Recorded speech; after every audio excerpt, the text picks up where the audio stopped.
Very good afternoon. Next topic है आपका QPSK, quadrature phase shift की। देखिए, अब तक क्या हो रहा था PSK में, आप एक बिट को सेंड कर रहे थे, पूरी की पूरी एक बिट को एक सिंबल के अंदर सेंड कर रहे थे।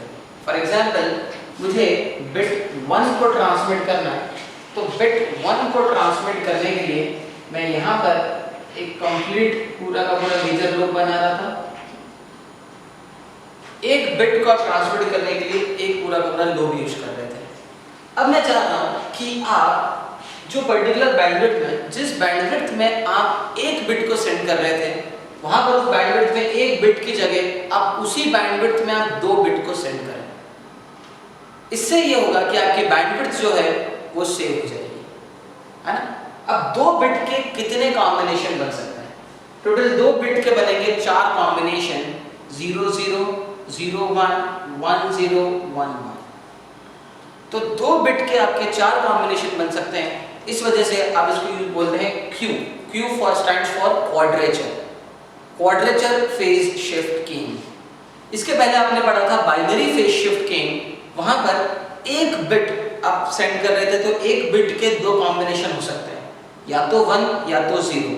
तो आपने एक बिट को 0 डिग्री फेज के साथ में भेजा और एक बिट को आपने 180 डिग्री फेज के साथ में भेजा।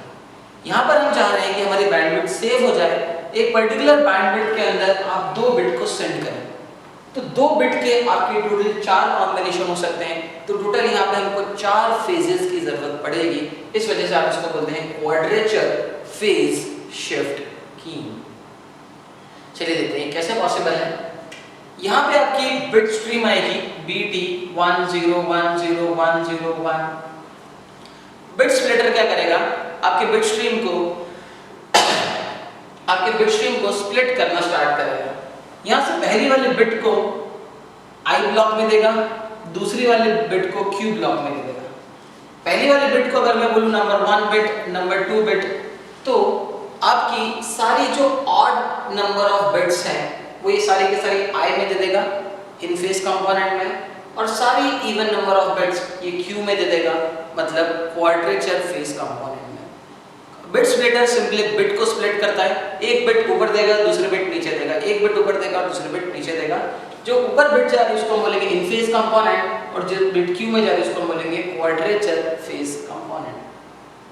हमको पता है यहाँ पे जो PS की स्कीम थी उसमें 1 को, लॉजिक 1 को हम रिप्रेजेंट कर रहे थे +V से, और लॉजिक 0 को हम रेफर कर रहे थे -V से।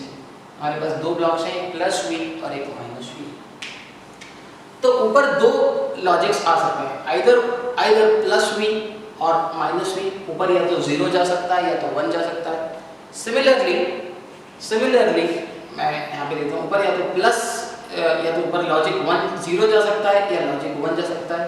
सिमिलरली नीचे भी या तो लॉजिक 0 जा सकता है या लॉजिक 1 जा सकता है। +V अगर मान लेता हूँ कि मुझे यहाँ से ट्रांसमिट करना है 2 बिट्स। फॉर एग्जाम्पल, मैं ट्रांसमिट करना चाह रहा हूँ 0 1। Let us assume that I have to transmit 0 and 1। तो ऊपर से अगर मैं अज्यूम करूँ कि 0 आ रहा है, 0 मीन्स -V, तो -V जब cos ओमेगा ct में मल्टीप्लाई होगा तो यहाँ पर सिग्नल जनरेट हो जाएगा -V into cos omega ct, -V into cos omega ct। अगर -V ऊपर मल्टीप्लाई होता है तो यहाँ पर सिग्नल जनरेट हो जाएगा -V into cos omega ct। Similarly cos omega ct की 90 डिग्री फेज शिफ्ट होगी और ये जनरेट कर देगा सिग्नल sin ओमेगा ct। मैं अज्यूम करता हूँ कि नीचे से मान लेता हूँ लॉजिक 1 आ रहा है, तो लॉजिक 1 स्टैंड्स फॉर +V। तो +V जब sin ओमेगा ct में मल्टीप्लाई होगा, आउटपुट में जाएगा +V into sin omega ct। ये दोनों सिग्नल्स हमारे के अंदर ऐड होंगे और लो पास फिल्टर इसके अंदर की नॉइज रिमूव करेगा। तो यहाँ पर आपको जो सिग्नल मिलेगा वो ये रहेगा -V into cos omega ct +V into sin omega ct। तो this is the representation for transmitting the signal 0 and 1। आप इस तरीके से पूरी की पूरी टेबल कंप्लीट कर सकते हैं। अगर आपको जो जो बिट स्ट्रीम ट्रांसमिट करनी है 0 0 0 1 1 0 1 1,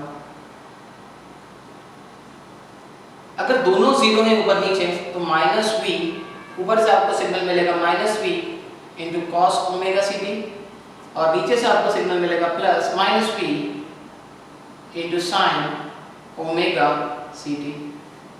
सिमिलरली अगर आपको 0 1 ट्रांसमिट करना है तो minus V into cos omega C T plus V into sine omega C T. अगर आपको 1 0 को ट्रांसमिट करना है तो v into cos omega C T minus V into sine omega C T. So मेरे लास्ट अगर 1 1 को ट्रांसमिट करना है तो v cos omega C T plus v sine omega C T. एक कॉन्स्टलेशन डायग्राम बनता है। कॉन्स्टलेशन डायग्राम को इस तरीके से शो किया जाता है। फॉर एग्जांपल मुझे फेजेस शो करने हैं तो मैंने एक एक्सिस पर ले लिया cos ओमेगा सी टी को और एक एक्सिस पर ले लिया sin ओमेगा सी टी। आप देख सकते हैं अगर मुझे 0 0 ट्रांसमिट करना है कि दोनों cos और sin नेगेटिव हैं, cos की नेगेटिव वैल्यू और sin की भी नेगेटिव वैल्यू ये दोनों यहाँ पर ऑकर हो सकती है, तो ये पॉइंट हो जाएगा मेरा 0 0 0 1 ट्रांसमिट करना है तो cos नेगेटिव है और sin पॉजिटिव है। 0 1 cos पॉजिटिव है और sin नेगेटिव है। cos की पॉजिटिव वैल्यू और sin की नेगेटिव वैल्यू 1 0 और cos भी पॉजिटिव और sin भी नेगेटिव 1 1, वो इस क्वाड्रेंट में आकर हो सकता है। So this was your constellation diagram. Thank you.